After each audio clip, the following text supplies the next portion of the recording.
आदाब नाजरीन, खैर मकदम में आपका जी सलाम में। और आज का मुद्दा लेकर हाजिर हूं मैं सऊद मोहम्मद खालिद। और आज का मुद्दा है कासगंज। और सवाल ये कि कौन है आखिर कासगंज का कसूरवार। दरअसल यौम जमहूरिया यानी कि 26 जनवरी के दिन हिंदुस्तान अपने आईन का जश्न मना रहा था। हर हिंदुस्तानी यौम जमहूरियत के जश्न में डूबा हुआ था। लेकिन उसी वक्त एक शहर नफरत की आग में जल रहा था। चारों तरफ धुआं धुआं, सड़कों पर आग, पूरे शहर में कोहराम। मानो कासगंज को कुछ दंगाइयों ने अपनी मुट्ठी में कैद कर लिया हो। लेकिन सवाल यह है कि आखिर मजहब के नाम पर शहरों को जलाने वाले लोग कौन हैं? आखिर कौन है वो लोग जो सिर्फ मजहब के नाम पर मुल्क का माहौल बुरी तरह से बिगाड़ रहे हैं और एक दूसरे के बीच में खाई को गहरा और बड़ा कर रहे हैं? आखिर कब इस तरह के लोगों पर सख्त कार्रवाई होगी? इन्हीं सवालों के साथ शुरू करते हैं आज का मुद्दा।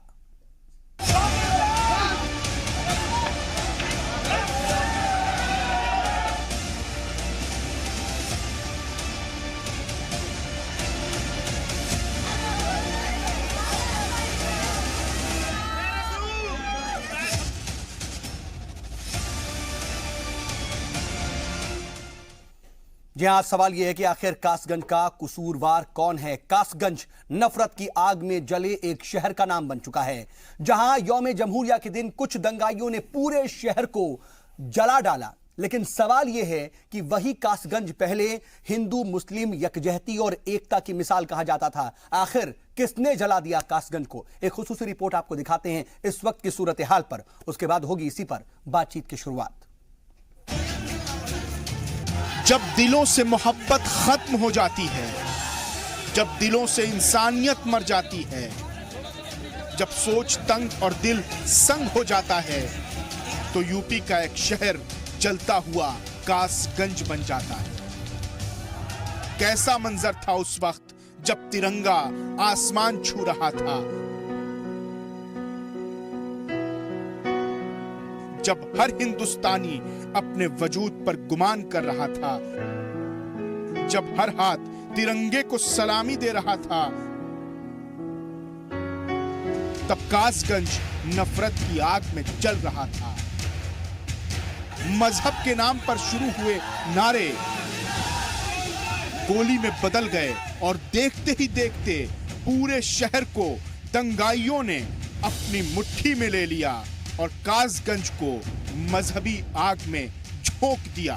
चारों तरफ आगजनी, जलती दुकानें, सुलगती बसें, धुआं धुआं सा आसमान। आजाद हिंदुस्तान की यह तस्वीर देखकर तिरंगा भी रो उठा। हालात को देखते हुए कासगंज को कर्फ्यू में कैद कर दिया गया। 3 दिन तक कासगंज नफरत की आग में धधकता रहा। फिलहाल ताजा तस्वीर में कासगंज दफा 144 में बंद है, तो सरकार ने एसपी सुनील कुमार सिंह का ट्रांसफर कर कासगंज की आग ठंडी करने की कोशिश की। मैं अपील करता हूँ पूरी अपने कौम से, हिंदू भाइयों से कि आपस में इख्तिलाफात ना करें और मिलजुल के रहें। हर इंसान एक इंसान है, बाद में जो है वो मुसलमान और हिंदू का पहले इंसान है। जो घटनाएं हुई उत्तर प्रदेश के लिए एक कलंक के रूप में हुई है। सरकार उसकी जांच कर रही है। खबर है कि जब मुल्क यौम जमहूरिया का जश्न मना रहा था, तब कासगंज में कोहराम मचा हुआ था। खबरों के मुताबिक एक फिरके के लोग वीर अब्दुल हमीद तिराहे पर यौम जमहूरिया का जश्न मना रहे थे, तभी दूसरे फिरके के लोग बाइक से तिरंगा यात्रा निकाल रहे थे। रास्ते को लेकर शुरू हुई बातचीत पथराव में बदली और फिर कासगंज गोलियों की आवाज से गूंजने लगा, जिसमें एक शख्स की मौत हो गई जबकि एक और शख्स को गोली लगी है। सरकार ने मौत पर मुआवजे का मरहम रखते हुए मरने वाले के घर वालों को 20 लाख रुपए का चेक दिया। लेकिन कासगंज का इल्जाम है कि दंगाइयों ने हमें जलाया है और पुलिस नफरत की आग में हाथ सेंकती रही। पुलिस दंगाइयों का तमाशा देखती रही। फिलहाल पुलिस ने कासगंज में कोहराम मचाने वाले 112 लोगों को गिरफ्तार किया है। पर्याप्त पुलिस बल मौके पे आ गया, स्थिति को नियंत्रण किया जा रहा है। आदमी भयभीत होकर घूम रहा है लेकिन पूरी तरह स्वतंत्र नहीं है। रात में भी आगजनी की कुछ घटनाएं हुई और ये घटनाओं में पूरा योगदान यहाँ के कासगंज प्रशासन का है। जलते हुए कासगंज की राख पूछती है कि बताओ मुझे जलाने वाले कौन लोग थे। जब दोनों फिरकों के हाथों में तिरंगा था, जब दोनों होठों पर हिंदुस्तान जिंदाबाद के नारे थे, तो फिर मजहबी नारे लगाने वाले कौन थे? कौन हैं वो लोग जो मुल्क के माहौल को खराब कर रहे हैं? आखिर माहौल की नजाकत को देखते हुए उस इलाके में पुलिस क्यों तैनात नहीं थी? मुज़म्मिल अय्यूब, जी मीडिया। तो कई तरह के सवाल, दरअसल कोई भी दंगा छोड़ जाता है अपने पीछे। ठीक है, आज कुछ दिन के बाद अब कासगंज में हालात थोड़े से ठीक हैं, हालात बेहतर हैं, अमन व अमान कायम होने की बात की जा रही है। वहां पर जो दुकानें हैं वो खुल रही हैं, लोगों की आवाजाही बढ़ रही है। लेकिन 2 दिन तक जो कासगंज जला उसका जिम्मेदार कौन? और 2 दिन तक जो कासगंज जला है, क्या उसकी तपिश इतनी जल्दी खत्म हो जाएगी या फिर यह तपिश सालों साल तक लोगों के जहन में अपनी छाप छोड़ेगी, जैसा कि मुजफ्फरनगर दंगों में भी नजर आता है, जैसा कि सहारनपुर दंगों में भी नजर आता है, जहां पर आज तक भी लोग उन दंगों से पूरी तरह से उबर नहीं पाए हैं। कासगंज में कहीं ना कहीं एक तरीके से कासगंज किसी तरह से किस्मत वाला रहा कि वहां पर हालात जल्दी काबू आ गए, लेकिन फिर भी इस तरह के वाकयात जमहूरियत में कहीं ना कहीं एक बदनुमा दाग दे जाते हैं। इसी पर हम बातचीत करेंगे। हमारे साथ बातचीत के लिए खास पैनल जुड़ गया है। अपने मेहमानों से आपका तारुफ करा देते हैं। हमारे साथ इस वक्त स्टूडियो में 4 खास मेहमान हैं। हमारे साथ हैं समाजवादी पार्टी के लीडर राजकुमार भाटी साहब, इसके अलावा हमारे साथ हैं अंजुमन मिनहाजी रसूल के चेयरमैन सैयद अतर हुसैन देहलवी साहब, और हिंदू धर्म गुरु है हमारे साथ जेके बेनीवाल साहब, और पॉलिटिकल एनालिस्ट है हमारे साथ इलियास मलिक साहब। आप सभी का बहुत बहुत इस्तकबाल है इस बातचीत में। और कुछ ही देर में हमारे साथ लखनऊ से जुड़ेंगे बीजेपी के तर्जुमान हरजीत श्रीवास्तव साहब, उनको भी बातचीत में शामिल करेंगे। लेकिन राजकुमार भाटी जी, मैं आपके पास आना चाह रहा हूं। गवर्नमेंट ये कह रही है कि दरअसल ये एक सियासी साजिश है, इसलिए इसको फरका वाराना तशद्दुद नहीं कहा जा सकता, सांप्रदायिक दंगा नहीं कहा जा सकता। डीएम का भी बयान सामने आया है। डीएम ने जो तमाम बातें कही हैं, एक बहुत तहरीर तौर पे, एक तफसील तौर पर उसने बताया कि आखिर क्या कुछ वाकया रहा और सीक्वेंस ऑफ एविडेंस जो थे वो क्या थे। क्या वाकई इसमें यूपी गवर्नमेंट की कहीं ना कहीं कोई फेल्योरिटी है, या फिर जिस तरीके से सियासी साजिश का इल्जाम लग रहा है, कहीं ना कहीं सियासी साजिश आपको भी नजर आती है क्या? देखिए, ना तो ये सांप्रदायिक दंगा है और ना ये दंगा है, ये दंगा है ही नहीं। ये तो कुछ लोगों के द्वारा, कुछ उत्पाती लोगों के द्वारा किया हुआ उत्पात है। और जैसा कि सरकार कह रही है, अगर इसमें कोई सियासी साजिश है तो उसे बहुत गहराई से जांच करके उस साजिश का पता लगा के उन लोगों के खिलाफ सख्त से सख्त कार्रवाई करनी चाहिए जिन्होंने सियासी साजिश की है। आखिर कुछ लोग बिना प्रशासन की अनुमति के अपने मर्जी से हुड़दंग करते हुए एक मोहल्ले में क्यों पहुंचे? उनके हाथों में कुछ तिरंगे थे, कुछ भगवा झंडे थे। वो अगर तिरंगा यात्रा निकाल रहे थे तो वो सांप्रदायिक नारे क्यों लगा रहे थे, धार्मिक नारे क्यों लगा रहे थे, एक धर्म के खिलाफ नारे क्यों लगा रहे थे, एक वर्ग की देशभक्ति पर प्रश्न चिन्ह क्यों लगा रहे थे? जो जहां वो मुस्लिम मोहल्ले में पहुंचे हैं, वो मुस्लिम लोग भी गणतंत्र दिवस मना रहे थे, वो भी तिरंगा फहरा रहे थे। फिर उनसे झगड़े का क्या कारण था? मिलजुल कर गणतंत्र दिवस मनाना चाहिए था। और अभी मैं 1 घंटे पहले एक चैनल पर जिलाधिकारी आरपी सिंह को सुन रहा था। जिलाधिकारी आरपी सिंह ने खुद ये कहा कि ये लोग वहां जब गए तो मुस्लिम समाज के लोग गणतंत्र दिवस मना रहे थे, झंडा फहरा रहे थे। इन लोगों ने वहां झगड़ा किया, उसके बाद ये लौट के वहां से आ गए, बाहर इकट्ठे होकर दोबारा फिर हथियार लेके, हाथों में असले लेके और ईंट पत्थर लेके दोबारा वहां पहुंचे, फिर जाके झगड़ा किया और गोलियां दोनों तरफ से लगी हैं। डीएम को मैं कोट कर रहा हूं। और तो ये ऐसी नौबत क्यों आई? इन लोगों को इस तरह की खुली छूट क्यों मिली हुई है? और बीजेपी, आरएसएस और उससे जुड़े हुए तमाम संगठन इसके बाद इसको हवा देने में क्यों लग गए? बजाय शांति कायम करने के वो लोग भड़काऊ बयान क्यों देने लग गए? हिंदू मुसलमान क्यों करने लग गए?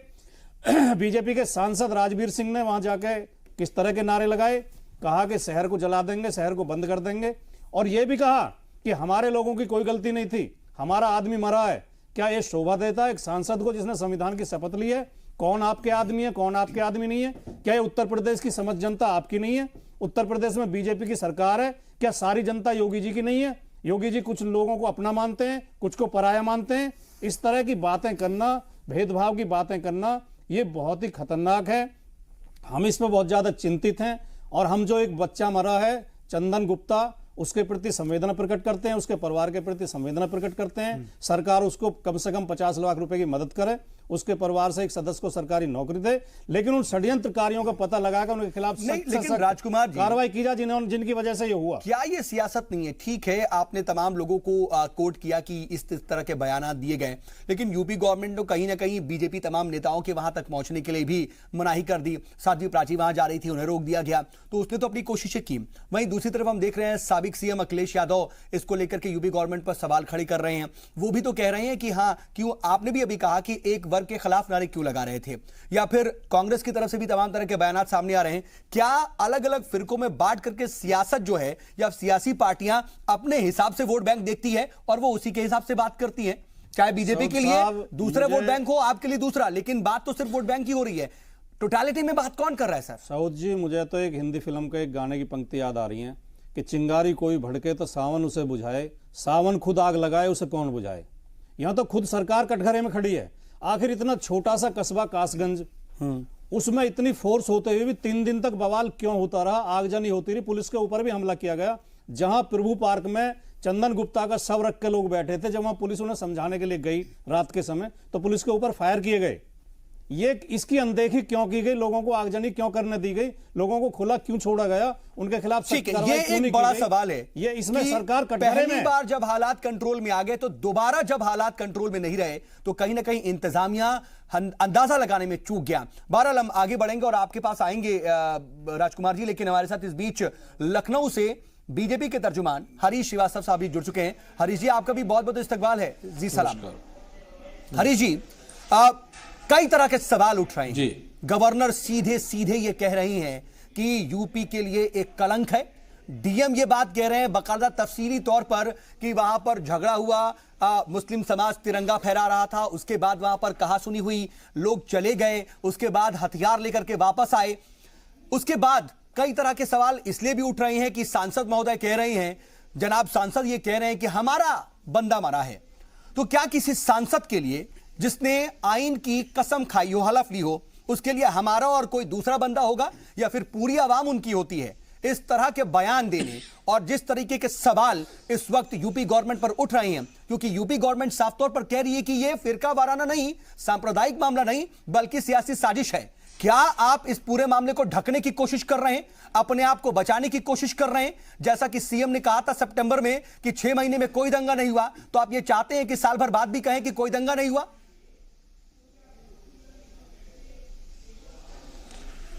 देखिए, सांप्रदायिक घटना दुखद है। पहले सर ये भी क्लियर कर दिए कि सांप्रदायिक है या नहीं, ये एक बड़ा इंपॉर्टेंट पॉइंट है। नहीं, ठीक है, सांप्रदायिक है या नहीं है या केवल एक घटना मात्र है, लेकिन ये दुर्भाग्यपूर्ण रहा और कहीं न कहीं स्थानीय प्रशासन की जिम्मेदारी, कहीं न कहीं उसकी शिथिलता, कहीं न कहीं उसकी सतर्कता में चूक, इस घटना की जिम्मेदारी स्थानीय प्रशासन पे है। और जो भी इसके प्रति जिम्मेदार हैं, जो भी षड्यंत्र कर रहे हैं या जिस भी तरीके से, वो सारी चीजें, वो सारे तथ्य सामने आएंगे। सरकार ने एसआईटी गठित की है कि ताकि कोई किसी के ऊपर कोई आक्षेप न लगा सके, ये पूरी निष्पक्ष ढंग से ये जांच हो। एसआईटी में 3 इंस्पेक्टर हैं और एटा के एसपी के। हरीश जी, मैं माफी के साथ रोक रहा हूं आपको। हरीश जी, मुझे बहुत कहते हुए अफसोस हो रहा है, मुझे ठीक नहीं लग रहा, लेकिन फिर भी मुझे कहना पड़ रहा है कि आप जो बात कह रहे हैं ठीक है, बड़ा मोरालिटी पर अच्छा लगता है और रटा रटाया जो है वाक्य लग रहा है। ऐसा लग रहा है कि आपने सोचा था कि ठीक है, उस पर आकर के अफसोस जाहिर कर देंगे, ये ठीक है, नहीं होना चाहिए। लेकिन दरअसल मेरे जो सवाल है उसका जवाब आपने नहीं दिया। जनाब सांसद अगर ये कहते हैं कि हमारा एक आदमी मारा गया, वो क्या कहते हैं, वो क्या कहना चाहते हैं? हुकूमत आपकी है, क्या हुकूमत कहीं ना कहीं पर्दा डालने की कोशिश कर रही है? नहीं, हुकूमत क्यों पर्दा डालने की कोशिश करेगी? हुकूमत की तो मंशा ये थी, आदरणीय योगी जी ने पूरे प्रदेश के प्रशासन को, शासन को ये स्पष्ट निर्देश दिए थे कि अगर कहीं भी सांप्रदायिक कोई घटना घटती है तो वहां का स्थानीय प्रशासन इसके लिए पूरी तरह जवाबदेह होगा, और जो भी जहां तो कहीं भी जो सीएम की हिदायत थी वो लोग नहीं मान रहे होंगी। आप ये कह रहे हैं कि सीएम के अंडर में आपका इंतजामिया नहीं है, आप कंट्रोल नहीं कर पा रहे, यानी कि सीएम ने साफ हिदायत दी लेकिन फिर भी कंट्रोल नहीं हुआ और इंतजामिया अपनी मनमानी कर रहा था, आपके कंट्रोल में नहीं है। यानी आप उसी का परिणाम रहा ना कि उसके वहां के पुलिस कप्तान हटाए गए, उसी का परिणाम रहा कि वहां के पुलिस कप्तान हटाए गए। कितनी देर और जहां जिसकी भी शिथिलता पाई जाए कितनी देर बाद उसके कड़े से कड़ा दंड देगी। हरीश श्रीवास्तव जी, कितनी देर बाद, जब गवर्नर तक को यह कहना पड़ गया, गवर्नर तक ने यह कह दिया कि कलंक है ये घटना, ये वाकया, ये हादसा, उसके बाद उस वक्त आप हटाते हैं? सर कहीं ना कहीं गवर्नमेंट भी कदम उठाने में देर कर रही है। सर आप मुझे बताइए, नहीं आप मुझे बताइए, जिस तरह की घटनाक्रम थे तत्काल अगर वहां के प्रशासनिक अधिकारियों को हटाया जाता तो वो भी तो होता कि वहां इस तरह की तनाव की घटना थी, इस तरह घटनाएं घट रही थी और तुरंत डीएमओ एसपी को वहां से हटा दिया गया। और जहां तक गवर्नर साहब की बात है, उन्होंने ठीक ही कहा कि आप कोई भी नागरिक या कोई भी व्यक्ति क्या इस तरह की घटना को कलंक नहीं बताएगा। यह घटना निश्चित रूप से दुखद है। और तो सर यहां पर यानी कि अगर यह घटना कलंक है, आप भी इसको मानते हैं, तो यानी कि यूपी गवर्नमेंट फेल्योर रही, गवर्नमेंट की फेलोरिटी है ना सर? ये कि एक घटना से आप गवर्नमेंट को फेलियर बता दें। मैं पूरे यूपी की बात नहीं कर रहा हूं, मैं सिर्फ कासगंज में कम से कम कह रहा हूं कि गवर्नमेंट फेलियर रही, इंतजामिया फेलियर रहा। कासगंज नहीं तो अब नहीं, कासगंज का इंतजामिया फेलियर रहा, उसी के नाते तो एसपी को हटाया गया। ठीक, अगर कहीं न कहीं एलआईयू सतर्क वैसे हरीश जी, मैं बाकी मेहमानों के पास भी जा रहा हूं, लेकिन आपसे एक सवाल और, आप थोड़ा लेट जुड़ पाए। राजकुमार भाटी जी हमारे साथ समाजवादी पार्टी लीडर हैं यहां पर मौजूद, कई तरह के बुनियादी सवाल पूछ रहे थे वो, लेकिन वो आप शायद सुन नहीं पाए। लेकिन आप मुझे बताइए कि इसको पूरी तरह से फिरका वाराना रंग देने की कोशिश की जा रही है, बात कही जा रही है और कहा जा रहा है कि हिंदू मुसलमान के बीच में ये दंगा है, ये तशद्दुद है, लेकिन क्या वाकई ऐसा कुछ नजर आता है? मुझे ये बताइए। बता दूं, मैं आपका उसका जवाब दे रहा हूं। देखिए, देश में कुछ राजनीतिक दल ऐसे हैं जो केवल सांप्रदायिकता की ही राजनीतिक रोटियां सेकते रहे और उसका फायदा उठा करके राज करते रहे। कुछ नहीं है, बीजेपी नहीं है। अगर सांप्रदायिक पार्टी के तौर पर किसी की छवि बनती है सर, तो बीजेपी को कह दिया जाता है, बीजेपी को तो खुलेआम कह दिया जाता है सर। तो क्या आप अपने आप को प्रश्न मैं पूछ लूं? हरीश जी से प्रश्न मैं पूछ लूं? हरीश जी एक प्रश्न मैं पूछ लूं आपसे? घटना में वो एक प्रश्न पूछ लूं आपसे? हरीश जी, अभी 1 घंटे पहले डीएम ये कह रहे थे टीवी चैनल पर कि अभी हमको ये पता नहीं चला है कि गोली किसने मारी चंदन को। डीएम का बयान है ये, लेकिन आपके तमाम प्रवक्ता टीवी चैनलों पे बैठ बैठ कर चिल्ला रहे हैं कि वो तिरंगा यात्रा निकालने पे मुसलमानों ने गोली मार दी, तिरंगा यात्रा निकालने में मुसलमानों ने गोली मार दी। और सांप्रदायिकता किसे कहते हैं?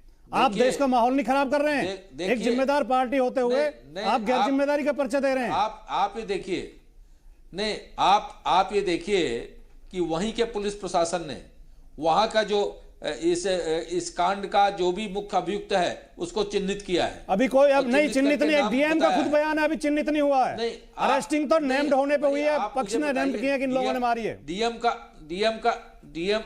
का बयान वहां सांप्रदायिक जो तनाव बनता जा रहा है, उस घटना को सांप्रदायिक एक तनाव की रूप लेता जा रहा है, उसको कम करना भी डीएम की जिम्मेदारी है। मतलब ये कि डीएम झूठ बोल रहे हैं, डीएम झूठ बोल रहे हैं, इनके प्रवक्ता सच बोल रहे हैं। मतलब डीएम झूठ बोल रहे हैं सर, डीएम की जो ऑथेंटिसिटी है उस पर आप क्वेश्चन कर रहे हैं। जो वहां के पुलिस प्रशासन ने जिस तरह की एफआईआर दर्ज की है, वहां के पुलिस प्रशासन ने, वहां के कोतवाल ने जो एफआईआर दर्ज की है, जिन लोगों को चिन्हित किया है, एफआईआर कोई नतीजा नहीं होती हरीश जी, एफआईआर नतीजा नहीं होती है। आप उसको क्या कहेंगे? एफआईआर तो जो लिख के दे दी गई होगी वो दर्ज कर ली गई होगी, वो तो एक तहरीरी इल्जाम हो गया। चलिए ठीक है, हम कहते हैं कि हम भाटी जी आपसे पूछते हैं कि आप जो बम बरामद हुए, जो असलहे बरामद हुए, उसको आप क्या कहेंगे? हर बात को राजनीतिक कलर नहीं देना चाहिए। समाज के लिए और देश के लिए और प्रदेश के लिए कम से कम राजनीतिक दल के मित्रों को हर चीज पे सांप्रदायिकता की सर इसीलिए तो सवाल पूछा जा रहा है ना सर, इसीलिए सवाल तो पूछा जा रहा है कि तमाम जो जिम्मेदारान हैं, तमाम जो जिम्मेदार लीडर हैं, वो ये क्यों कह रहे हैं कि मुसलमानों ने गोली मार दिया, हिंदुओं ने गोली मार दी? जो लोग हिंदू और मुसलमान की बात क्यों कह रहे हैं? एक पक्ष एक फरीक की बात क्यों नहीं की जा रही है? आपस में जोड़ने की बात क्यों की जा रही है? क्यों नहीं की जा रही है? क्यों सांसद ये कह रहे हैं कि हमारे बच्चे को मारा गया? ये काम सरकार अपनी नीतियों को क्रियान्वित करके कर रही है। सर मुझे माफी के साथ आपके कम से कम देखिए, आप देश का एक एक नागरिक देख रहा है। आप जो है बहुत एहतराम के हामिल हैं हरीश श्रीवास्तव जी, और आप बहुत अच्छी तरह से अपनी बात रखने के लिए जाने जाते हैं, लेकिन कम से कम अभी जो आप बात कह रहे हैं मैं पूरी तरह से उससे मुतमईन नहीं हो पा रहा हूं। मुझे नहीं पता कि मेरे नाजरीन कितना मुतमईन हो रहे हैं, लेकिन आप अपनी बात मुतमईन नहीं कर पा रहे। मुतमईन नहीं, आपको मुतमईन होना चाहिए, और मुतमईन इसलिए होना चाहिए कि प्रदेश सरकार ने, अभी एडीजी येलो का बयान था कि प्रदेश सरकार ने वहां एसआईटी गठित की है, और एसआईटी दूसरे जिले के कप्तान के जिम्मे की है, जिसमें 3-3 इंस्पेक्टर लगाए गए हैं कि कोई किसी तरह के भेदभाव का आरोप न लगा सके और पूरी तरह से निष्पक्ष इसकी इंक्वायरी हो और निष्पक्ष कार्रवाई हो। तो हम भी चाहते हैं सर कि भेदभाव ना हो, होना चाहिए। यही तो कोशिश है हमारी। सरकार आज हम जो सवाल पूछ रहे हैं इसीलिए तो पूछ रहे हैं, सरकार का जो क्यों बार बार एक मजहब के लोगों की हुब्बुल वतनी की परीक्षा ली जाती है, उनसे सवाल पूछे जाते हैं, क्यों साबित करना पड़ता है कि वो हुब्बुल वतन है या नहीं है? क्यों बार बार एक पक्ष की बात की जाती है, हमारी और उनके और मेरी और तुम्हारी की बात होती है, हमारी बात क्यों नहीं होती है? ये जो बातें लोग कहते हैं और जो इसको हवा देते हैं, जो इस तरह की, ये ठीक राजनीतिक दल का आजादी के बाद से ये सगल बना रहा। ये तो सियासी बात रही सर। मैं आता हूं आपके पास, काफी वक्त हो गया, मैं और मेहमानों के पास भी जाना चाहूंगा। इलियास मलिक साहब, आप सुन रहे हैं एक दूसरे पर इल्जाम तराशी हो रही है, लेकिन असल में आप किस तरीके से देख रहे हैं कासगंज के पूरे वाकये को? आखिर कहां पर गलती है? सियासत इसमें कसूरवार है, इंतजामिया कसूरवार है, या फिर समाज कसूरवार है?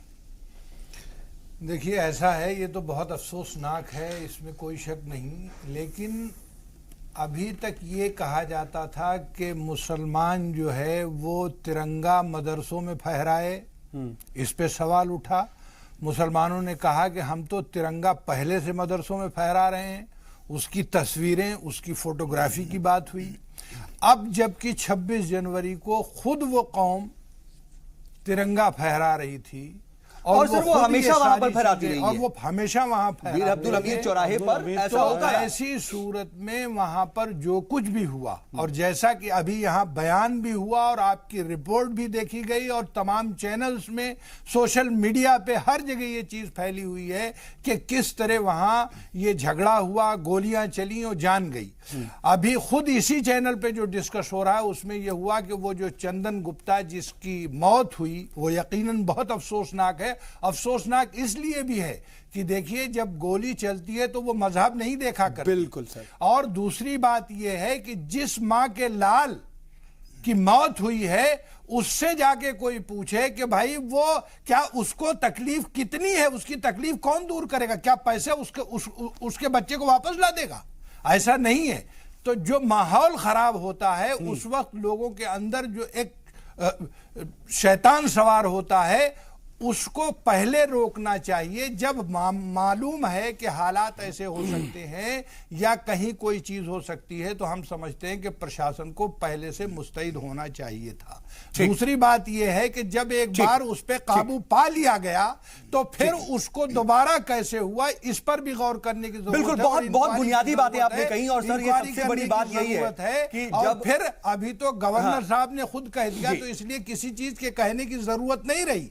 लेकिन ये बात जरूर है कि जो कुछ हुआ वो अफसोसनाक है, लेकिन हम हर बार अगर ये कह देते हैं कि अफसोसनाक है तो मसला हल नहीं होता। बिल्कुल, बात ये है कि आगे समाज के अंदर मैसेज देने की जरूरत है, आगे इस तरह की घटनाएं ना हो और दूसरी जगहों पर प्रिकॉशंस लिए जाएं कि इसके असरात कहीं और ना हो, वो बहुत जरूरी है। बिल्कुल, ये बहुत जरूरी है। लेकिन देलवी साहब, सियासत की बात बहुत हो गई, लेकिन हम प्यार मोहब्बत भाईचारे की अगर बात करें तो कहां आखिर कमी हो गई है सर? क्यों आखिर दो कौमें ऐसी तकसीम होती जा रही हैं कि रहते तो एक साथ हैं लेकिन फिर भी अलग अलग बातें करते हैं। कुछ ऐसी बातें नजर आती हैं कि खाई ऐसी हो गई है कि फिर दोनों नदी के दो किनारों जैसे हैं, जो साथ में तो रहते हैं लेकिन मिल नहीं पा रहे। उन्हें मिलाने वाला कौन है? सऊद, बुनियादी चीज़ यही है कि हिंदुस्तान में सियासी पार्टियां आती जाती रहेंगी, सियासी इख्तिदार में लोग आते जाते रहेंगे, और मसला ये है कि सबसे पहले जो सामाजिक ताना बाना, जो 750 साल का ताना बाना है, आज वो ख़तरे में है। कासगंज या इसके अतराफ़, या आप खुद उत्तर प्रदेश में सूरत हाल देखिए कि जहाँ लोग एक साथ एक सामान्य से रहा करते थे, आज शक व शुबात की इतनी सूरत हाल हो गई है कि नारा तकबीर को लोग पाकिस्तान जिंदाबाद समझते हैं और वंदे मातरम को हिंदुत्व की पहचान समझने लगे हैं। ईद मिलाद के झंडे को लोग पाकिस्तान का झंडा कहते हैं और मंदिर पर लगने वाले भगवा झंडे को हर आदमी हिंदुत्व की पहचान समझने लगा है, क्योंकि इनके इस्तेमाल ऐसे हुए। कासगंज हमारे लिए एक अलार्मिंग है। कासगंज के अंदर जो कुछ हुआ, जाहिरी बात है कि चंदन की मौत की मामूल, जैसे आपने कहा, एक माँ ने अपने लाल को खोया है, उस अकरम जिसने अपनी आंख को खोया है, वो नौशाद, वो मजदूर जो अपने कमरोदाना कमा के लाता था और उसकी टांग को काटना, यानी अभी वो बाहर है, लेकिन आज की रिपोर्ट ये है कि अगर उसके पैर में सेफ्टी की सूरत हाल यही रही तो उसकी टांग को काटा भी जा सकता है। सवाल ये है कि इसमें इन तमाम सूरत हाल में, जैसे आपने अपनी तमहीदी कलमात में कहा कि 3 दिन तक कासगंज जनता रहा। ये जो फिल्मों में हम देखते और सुनते थे कि लोग कहते हैं कि साहब जो कुछ हो रहा है होने दो, यानी 3 दिन तक चलता रहा। और पहले दिन, जैसे अभी भाटी साहब कह रहे थे, पहले दिन ही यानी शाम के वक्त जो पहला बयान आया डीआईजी का, उसके बाद एसपी उन्होंने भी कहा क्रॉस फायरिंग हुई है। क्रॉस फायरिंग का मतलब है दोनों तरफ से हथियारों का इस्तेमाल हुआ है, दोनों तरफ से लोगों पे गोलियां चली, किसने चलाई कोई नहीं जानता है। उससे ज्यादा खतरनाक कौन लोग कर, एक तरफ हम यहाँ बैठ के, हम बानीवाल साहब, हम लोग चाहते हैं साफ सामाजिक तानाबाना बना रहे, संवेदना की जाए, लोगों को साथ मिलाने की बात की जाए। सबसे दिलचस्प बात और सबसे अहम बात यह है सऊद साहब, जो आपके नाज़रीन को मालूम होना चाहिए कि कासगंज उस चौराहे के पास का जो मंदिर है, भाटी साहब और हम दोनों कुछ दिन बैठे हुए थे एक जगह डिबेट में, उस मंदिर के पुजारी का जो बयान है वो यही था कि नहीं साहब कोई माहौल खराब नहीं था, बाहर के लोग आए और उन्होंने आके माहौल को खराब कर दिया। आखिरी बात यह है कि आप में इसमें सियासत नहीं लाना चाहता था। इसमें जो आज अगर आपने देखा, कुछ सियासी तज्जियाकारों को कहना यह है, चूंकि यहाँ पे सूरत हाल ये है कि जो ये इलाका है ये उत्तर प्रदेश के साबिक वजीर आला कल्याण सिंह का इलाका है, और ये सरगराहट शुरू हो गई थी कि शायद अगले लोकसभा के अंदर कुछ नाअहल लोगों के टिकट काटे जाएंगे। उसमें इन मोहतरम जो कल्याण सिंह के साहबजादे, इनका नाम भी, चूंकि इनकी नाअहलियत जो है वो लगातार लोगों के सामने आ रही। और योगी जी के, मैं बिल्कुल इस मामले में किसी ये नहीं कि साहब योगी या मोदी हर चीज में हम किसी की मुखालफत करें, योगी सरकार ने पिछले साल आप देखिए कि इसी कासगंज फिसादात से पहले अकलियतों का जो इजलास हुआ है उसमें उन्होंने वजाहत के साथ कहा है। इसलिए मैं ये समझता हूं कि हमको ये अपील करनी चाहिए कि ये फिसाद की बात, और एक आखिरी बात जो आज एक झूठी खबर, और सऊद सबसे बड़ी शर्मनाक बात यह है, सियासी लोग नहीं, अखबारी जर्नलिस्ट ने यह खबर चढ़ाई कि एक बच्चा जिसका नाम जो है राहुल उपाध्याय था, उसको जो मुसलमानों ने मार दिया। टीवी पे आके पुलिस को ये बताना, ये कहीं ना कि मैं समझता हूँ योगी आदित्यनाथ ने अपने आप को मुद्दे को सामने करा है। ये अहम बात कही आपने, और वाकई इसमें कहीं ना कहीं मीडिया की जो एक तरीके से किरदार है वो बहुत इंपॉर्टेंट है, और हम मीडिया वालों को भी ये समझना चाहिए कि हम कम से कम अपना किरदार बहुत अहमियत के साथ और बहुत जिम्मेदारी से निभाएं। बेनीवाल साहब, मैं आपके पास आना चाह रहा हूं, लेकिन माफी के साथ जरा एक छोटा सा ब्रेक लेना है। ब्रेक से लौटते हैं, सीधा आपके पास लौटेंगे। एक छोटा सा ब्रेक फौरन हाजिर है।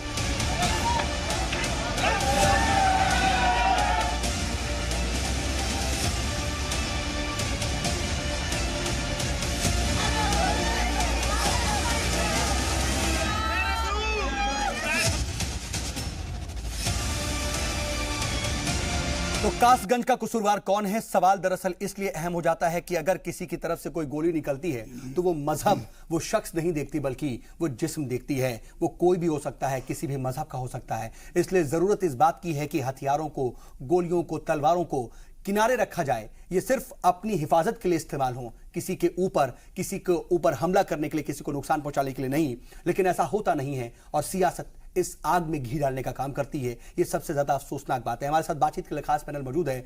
बेनीवाल साहब, मैं आपके पास आना चाह रहा हूं। बात देखिए, यहां पर भगवा तिरंगे की हो रही है, वंदे मातरम की हो रही है, तमाम तरह की बात हो रही है, लेकिन प्यार, मोहब्बत, यकजहती, एक साथ रहने की, भाईचारे की बात क्यों नहीं हो रही है? सियासतदान से कम ये उम्मीद की जाती है कि भाईचारे की बात करें, वहां पर जाकर के नॉर्मल करने की कोशिश करें हालात को, लेकिन वो तो कुछ ऐसी बात करके आते हैं जिससे माहौल ठीक होने की बजाय और बिगड़ जाए। देखिए, सबसे पहले तो शुरुआती मैं कहूंगा, चाहे कासगंज हो, चाहे कश्मीर हो, चाहे चंदन हो, चाहे अखलाक हो, मौत मौत है। देखिए, मैं आपको इसके सियासत मैं ज्यादा नहीं करूंगा, लेकिन आपने भगवा की बात करी, झंडे की बात की, तिरंगे की बात की। मैं आपसे साफ साफ कहना चाहता हूं, जो झंडा लेके आज से हम लोग इस गणतंत्र दिवस के ऊपर ये सब कुछ हुआ है, हम ये मनाने के लिए हम तो पैदा ही बाद में हुए हैं। अरे ये दिन कौन देखता? अगर जब वो गफूर हमारे जो गांधी, फरंटर गांधी कौन थे? हमारे गांधी कौन थे? ये हिंदू मुसलमान की जो बार बार ये पेशकश आई जा रही है, ये मैं समझता हूं कि ये बहुत खतरनाक है। देखिए, ये एक किस्म का जो राक्षसी प्रवृत्ति होते हैं ना, जैसे चूहा होता है। चूहा क्या करता है? चूहा कुछ नहीं करता, कपड़े फाड़ता है, कपड़े काटता है, खाता नहीं वो। ऐसे ही राक्षस लोग जो हैं, वो लोग कुछ नहीं करते, वो माहौल को बिगाड़ने के लिए बीच में घुसते हैं ताकि सांप्रदायिक माहौल बिगड़े। और इस देश को, ये मुझे बर्तानिया याद आ रहा है, बर्तानिया में कॉलोनियन जो पार्ट है, ब्रिटिश पार्ट है, वो आज भी हमारे ब्रिटिश चले गए, अंग्रेज चले गए, लेकिन हमारे को आज भी वो अपने जहर के अंडे अभी बरकरार हैं वो, और वो उनको उखाड़ने के लिए कौन कर। देखिए, दहलवी साहब कितनी अच्छी बात कर रहे थे। आज हम लोगों का एक फर्ज बनता है कि कोई भी हो, देखिए आज एक राष्ट्रपति जी ने बहुत अच्छी आज पार्लियामेंट के अंदर घोषणा की है अपने उद्घाटन भाषण में कि बार बार ये जो इलेक्शंस होते हैं, ये क्यों होते हैं? सांप्रदायिक या रंग देने के लिए हर आदमी वोट के लिए करता है, हर आदमी वोट के लिए करता है। आज राष्ट्रपति जी ने कहा है कि इसलिए इस इलेक्शंस को एक बार में इकट्ठा कर लिया जाए। ये बहुत बड़ी स्टेटमेंट दी है उन्होंने, और आने वाले समय में मैं समझता हूं कि वाकई में ये इलेक्टोरल रिफॉर्म एक नई शुरुआत होने जा रही है, शुरुआत होने जा रही है। दूसरी बात मैं आपको कहूंगा, देखिए, इस देश के अंदर 125 करोड़ में हम हिंदू मुसलमान में बांटने नहीं देंगे। हमने कभी कहा भी नहीं है। मुझे बताइए, हमारा सिद्धांत ही नहीं है, हम ये कैसे कहें? हम तो धर्म तो अपना, ये शरीर के लिए धर्म है, आपका धर्म आपका इंडिविजुअल है। आप जाइए ना, हम मस्जिद के अंदर जाएंगे, लेकिन सर मंदिर में जाएंगे, है ना कि हम हिंदू भी हैं, मुसलमान भी हैं, लेकिन एक साथ हम हिंदुस्तानी भी। साहब, हिंदुस्तानी तो पहले हैं हम तो देखिए, मरा कौन है? ना अखलाक मरा है, ना वो कुछ मरा, इंसान मरा है। वो कौन है? अरे कोई भी हो सकता है, वो हिंदुस्तानी हो, हिंदुस्तानी इंसान है, वो सबसे पहले इंसान है, वो चाहे विदेश से आया हो, इस देश का हो। लेकिन देखिए, सांप्रदायिक माहौल खराब करने के लिए मैं एक चीज गुजारिश आपसे भी करूंगा, ये मीडिया का बहुत बड़ा रोल है। बिल्कुल, कृपा करके, बहुत सारी खबरें चल रही हैं, वो साहब वो फला आदमी मर गया, उसका ये हो गया, चौथा हो गया, फला हो गया।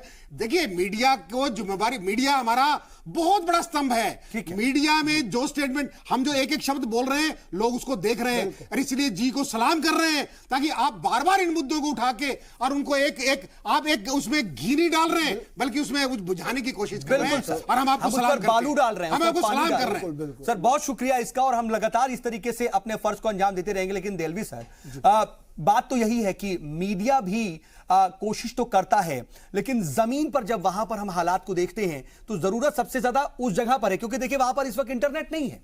बिल्कुल, वहां पर बहुत ज्यादा टीवी चैनल से भी चीजों को बहुत ज्यादा गैदर नहीं किया जा सकता, लेकिन वहां पर जो लोग मौजूद हैं, जो इंतजामिया मौजूद है, हरीश जी कह रहे हैं कि इंतजामिया ने काम गलत किया, हमने उसको निकाल दिया, लेकिन फिर भी चीजों को फौरन समझने में कहीं ना कहीं देरी तो हुई। सऊद में इख्तिसार के साथ पहले तो जो बेनीवाल साहब ने कहा उसी बात को आगे आपको ज़ाती तौर से और जी सलाम को और जी समूह को मैं मुबारकबाद देता हूँ कि कम से कम आप वो एक मस्बत बहस नहीं कहूँगा, बल्कि आप एक मुज़ाकरा यहाँ कर रहे हैं। देखिए, इख्तिसार के साथ मोहब्बत की अफजल मंगलोरी का बड़ा मशहूर शेर है कि यूँ रुख मोड़ के ना कीजिए हमसे गुफ्तगू, प्यार से सर मांगिए सरकार मिलेगा। इसी मुल्क में जब रामानंद सागर ने रामायण का प्रसारण दूरदर्शन पे किया या महाभारत हुआ, तो ये इलियास मलिक साहब भी बैठे हुए हैं, हमने रामायण और महाभारत को उसी के माध्यम से समझा। कहीं पे कोई सांप्रदायिकता नहीं होती थी, कोई नहीं करा कि हिंदू राष्ट्र बन जाएगा। गुलजार ने और जगजीत सिंह ने गालिब को इतना आम करा कि उर्दू यानी रेख्ता जो है वो हिंदुओं के घर में ज्यादा पहुंच गई, मुसलमानों के घर से निकल ज्यादा। बिल्कुल, यानी मोहब्बत की आप बात कीजिए। और देखिए, मैं आखिर में मैं फिर कह रहा हूं, मैं सियासत नहीं करूंगा, कोई सियासत नहीं होनी चाहिए। सब आखिरी बात कहूंगा, कल प्रधानमंत्री ने भी अपील की कि लोग लाल किले जाएं और भारत पर्व देखें। मैं कहता हूं आप भारत पर्व देखिए। कल मैं अपने बच्चों के साथ तसऊद, दाढ़ी में भी, टोपी में भी, पगड़ी में भी, साड़ी में भी, बिंदी में भी, बुरके में भी, हिजाब में भी अलग अलग लोग मौजूद थे। न तहम्मुल अर्द में तहम्मुल की बहस थी, न कासगंज और कश्मीर था, लोग बात कर रहे थे हिंदुस्तान जिंदाबाद की। इसलिए ये जो बात है, क्या हमारे बीजेपी के प्रवक्ता हों या भाटी साहब या हम सब हों, फिसादात भी होंगे, नेता आते जाते रहेंगे, लेकिन मुल्क वहीं रहेगा। ये मुल्क मलिक जायसी का है। आखिरी बात हमारे बीजेपी प्रवक्ता को, और ये जो लोग जानते हैं वो इस बात को क्यों भूल जाते हैं कि ये वही मुल्क है जहां स्वामी अय्यप्पा के दिए का जीप चलाने वाले मुसलमान हैं, जहां जगन्नाथ की आरती लिखने वाले मुसलमान हैं। इसलिए इस मुल्क के ताने बाने को बचा के रखिए। ऐसे फतवे, ऐसी अपीलें, ऐसे मुस्लिम लीडर जो इश्तिहार अंगेज पैदी करें, या ऐसे हिंदू लीडर, मैं समझता हूं समाज को इनको नकारने का वक्त आ गया है, बिल्कुल, इनको रास्ता दिखाने का वक्त आ गया। और सर, आप जैसे रहनुमाओं की बहुत ज्यादा सख्त जरूरत है, और इसीलिए हम बार बार कोशिश करते हैं कि आप सभी एक फ्रंट पर आएं और कम से कम अपील करें, जी सलाम की जानिब से अपील करें कि इस तरह के तशद्दुद से, इस तरह की नफरत से कुछ हासिल नहीं होगा। आप यह अंदाजा लगाइए कि जिस शख्स ने अपनी आंख गंवाई वो बहुत ज्यादा जज्बाती होकर के यह अपील कर रहा है कि मैंने सबको माफ किया, आप लोग अमन और अमान से रहिए, और यही हमारी भी कोशिश है। एक छोटा सा और ब्रेक ले रहे हैं, ब्रेक से लौटते और फिर बातचीत को आगे बढ़ाएंगे। लेकिन अफी सर, आपका बहुत बहुत शुक्रिया, आप हमारे साथ जुड़े और अपनी बातचीत रखिए।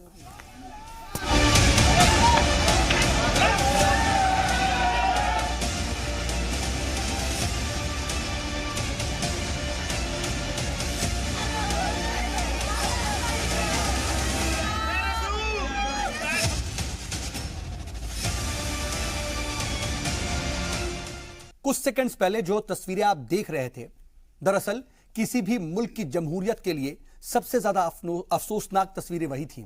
लेकिन यह कुछ हुआ और सारा वाकया पेश आया यौम जमहूरिया के ही दिन। यह बेहद अफसोसनाक बात भी है, लेकिन हुकूमत की जिम्मेदारी जो है, क्या वो पूरी कर पा रही है? हमारे साथ बातचीत के लिए खास पैनल मौजूद है। हरीश श्रीवास्तव जी, मैं एक बार फिर से आपके पास आ रहा हूं।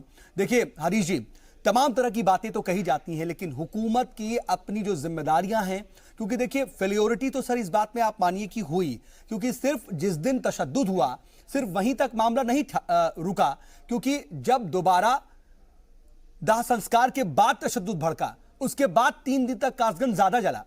पहले ही अगर इसका अंदाजा लगा लिया जाता तो शायद आगे के हालात ठीक हो जाते।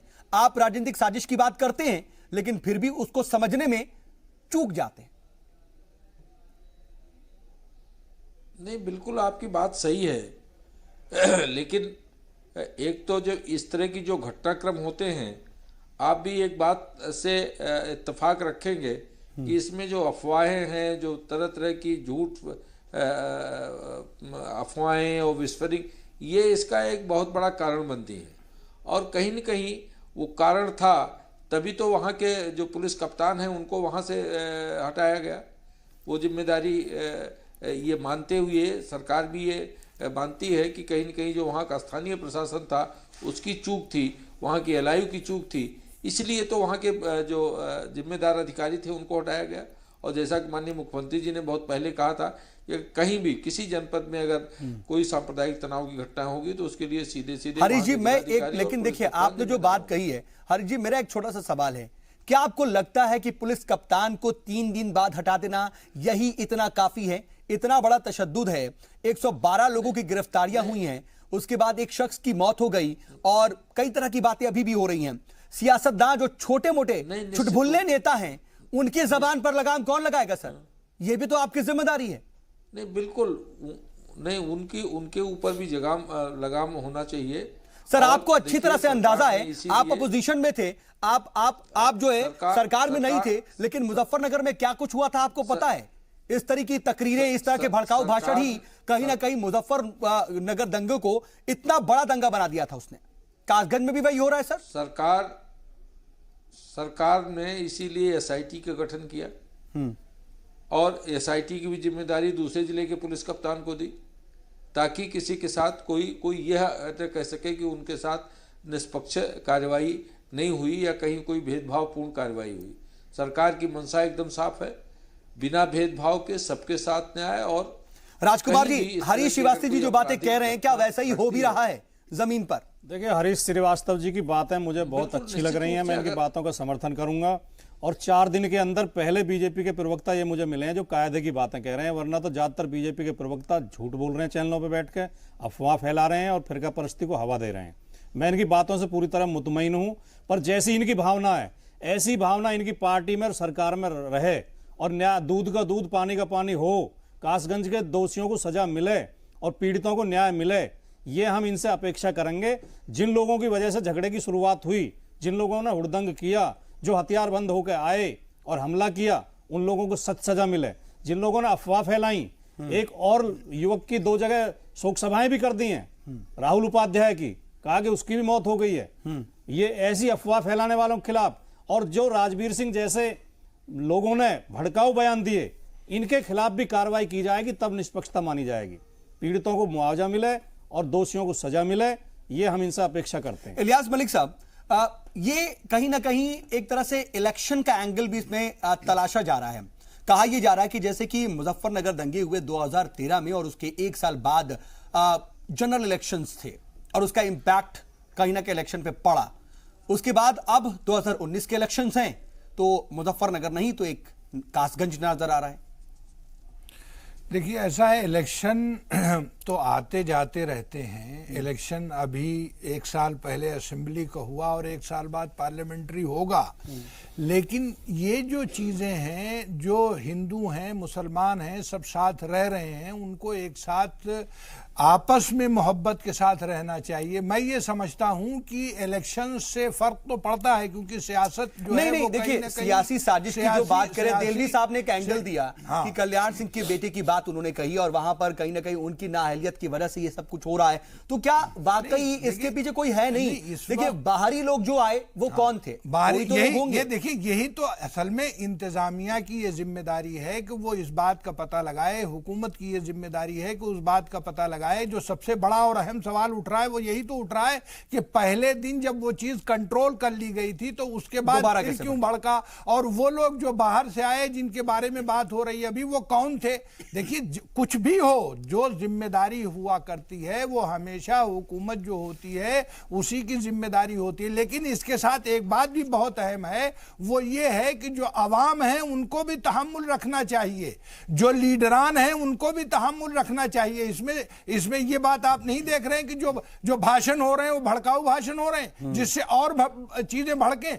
अगर कहीं आग लगी है तो उसमें तेल नहीं डाला जाता, उसमें पानी डाला जाता है अगर उसको बुझाने का मंशा होता है, और अगर उसको और हवा देना है तो जाहिर सी बात है कि फिर दूसरी चीजें की जाएंगी। लेकिन जो जरूरत है इस बात की, देखिए, मैंने फिर अभी आपसे एक बात जो कही थी पहले, वो मैं दोबारा दोहरा रहा हूं कि चीजें जो कंट्रोल हो रही हैं बहुत अच्छी हैं, इसको फौरन कंट्रोल किया जाना चाहिए और जो कसूरवार हैं उनको सजा भी दी जानी चाहिए। लेकिन एक अहम सवाल जो है वो ये है कि जो अभी आपने कहा, अगर इलेक्शन की बात है तो इलेक्शन तो 1 साल बाद है, तो इस चीज को इंश्योर किया जाना चाहिए कि अब जो मजीद कहीं इस तरह का झगड़ा ना हो, मजीद कहीं इस तरह के फसादात ना हो, इसलिए कि ये तो बहुत खतरनाक एंगल है अगर इलेक्शन के ताल्लुक से कोई इस तरह का माहौल बनता है, गवर्नमेंट तो बहुत खतरनाक हो जाएगा। यूपी गवर्नमेंट का, योगी हुकूमत का जो किरदार है, कासगंज को जो कंट्रोल किया जाना चाहिए था, जो स्टेप्स उठाए जाने चाहिए थे, जो एक्शंस लिए जाने चाहिए थे, उसमें आप कितने नंबर देंगे? क्या यहां पर भी वो ढिलाई नजर आई? क्योंकि ये बात तो कही जा रही थी कि खुद सीएम योगी इसकी मॉनिटरिंग कर रहे हैं, बावजूद इसके 3 दिन तक कासगंज जलता रहा, अभी भी इंटरनेट जो खिदमत है वहां पर बहाल नहीं हो पाई हैं, और आज खुद गवर्नर राम नाईक को यह कहना पड़ गया कि यह कलंक है। तो सर, किसको यह मैसेज है? नहीं, मैसेज देखिए, सबसे बड़ी बात यह है कि गवर्नर का यह कह देना ही काफी है। यह बात अपने आप में बिल्कुल साफ हो जा रही है जो गवर्नर साहब कह रहे हैं, और मैं ये समझता हूं कि इस वक्त बहुत सख्त जरूरत है कि हुकूमत जो है वो पूरी मुस्तैदी के साथ इस मामले को रोके यहीं, और आइंदा कोई इस तरह के दूसरी वारदात न हो, कहीं इसके असरात दूसरी जगह न जाए। क्योंकि देखिए, एक बात और बहुत अहम है जो हम लोग अक्सर करते रहते हैं, वो ये है कि इसमें मीडिया का भी रोल है, मीडिया का बहुत बड़ा रोल है। मैं जो अभी आपको मुबारकबाद दी गई कि भाई आपने आज इस डिस्कशन को जो रखा वो मुस्बित रखा, पॉजिटिव रखा, लेकिन हम भी देख रहे हैं 3-4 दिन से जब से ये वारदात हुई तमाम चैनल्स पर मुख्तलिफ तरह की खबरें चलाई जा रही हैं जो निहायत अफसोसनाक है। हुकूमत को ये भी करना चाहिए कि जो चैनल इस तरह की चीजें चलाएं उनको रोकें। इससे जो होता है वो वही होता है, जैसे मैंने कहा ना कि आग में अगर घी डाला डाला जाएगा तो और भड़केगा। आग को पानी से बुझाया जाता है। तो चीजों को पॉजिटिव लेके चलने की जरूरत है, ताकि जो अगर कहीं कोई झगड़ा हुआ है, दो लोगों में आपस में या दो संप्रदाय में आपस में कोई झगड़ा हुआ है, तो उसको वहीं रोका जाना चाहिए और आपस में मेल मिलाप होना चाहिए। और जो नेता लोग हैं, जो लीडरान हैं, उनको भी बहुत संयम के साथ और बहुत जिम्मेदारी के साथ ऐसे मौकों पर अपने आप को रोक करके कोई भी बयान देना चाहिए, नहीं तो इससे नुकसानात होते हैं। धर्मगुरु होने के नाते हिंदू धर्म की बात भी जरा बता दीजिए कि हिंदू धर्म किस तरह की बात करता है, कैसे एकता की बात करता है, कैसे भाईचारे की बात करता है। कम से कम जो भटके हुए नौजवान हो, चाहे वो हिंदू हो या मुसलमान हो, बात अगर होती है तो कम से कम वो समझे कि मजहब उन्हें क्या कहता है। देखिए, मजहब की अगर जब मेरे से पूछूंगा तो मैं एक सेंटेंस में बता दूंगा आपको। हमारे मजहब में तो बहुत क्लियर लिखा हुआ है कि हम तो शरीर है ही नहीं, हम तो आत्मा है। आत्मा का कोई धर्म नहीं होता है। देखिए, आप सीधी से ले लीजिए, आप कोई धर्मावलंबी का पूरे दुनिया में 7 अरब आदमी हैं, मुझे एक आदमी लाके देखिए जो निराकार मां के पेट में ना आया हो और निराकार ना गया हो। ये शरीर भी यही रखवा लिया जाता है। जो उसको भगवान कहो, खुदा कहो, अल्लाह कहो, गॉड कहो, कुछ भी कहो, उसको अपने नामों से पुकार सकते हैं आप, उसका एक ही नाम है। यानी आप देखेंगे जब कमजोर आदमी को कोई मार रहा होता है तो कमजोर आदमी क्या कहता है, हमारा आपका फैसला वो करेगा। वो कौन है?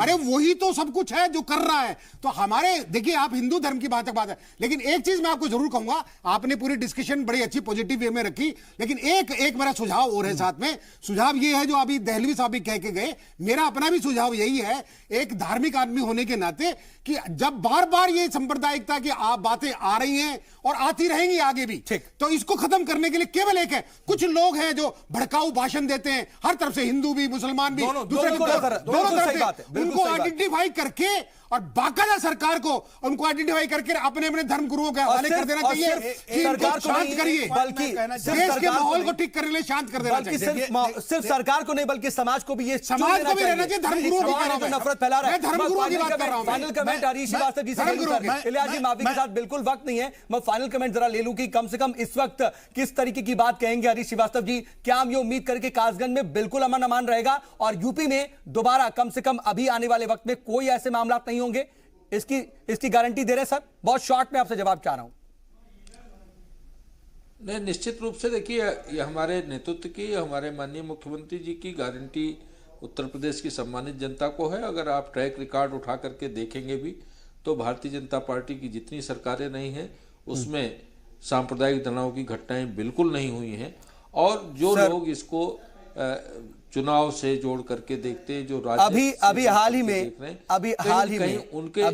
नजरिए में सेंट्रल गवर्नमेंट की रिपोर्ट आई है, यूपी सबसे ज्यादा जुलसा और महाराष्ट्र दूसरे नंबर पर। सर, इन बातों पे हम नहीं जाते हैं, चलिए ठीक है सर, वक्त इजाजत नहीं दे रहा है। आप सभी मेहमान हमारे साथ जुड़े और बातचीत में शामिल हुए, इसके लिए आपका बहुत बहुत शुक्रिया। जरूरत इस बात की है कि मीडिया अपनी जिम्मेदारी बखूबी अंजाम दे और जिम्मेदारी के साथ अपनी बातों को रखे, लेकिन इन सब के साथ साथ समाज को भी बेदार होने की जरूरत है कि नफरत फैलाने वालों को वो तवज्जो ना दे और सिर्फ प्यार और भाईचारे की बात करे और इसी जबान को समझे।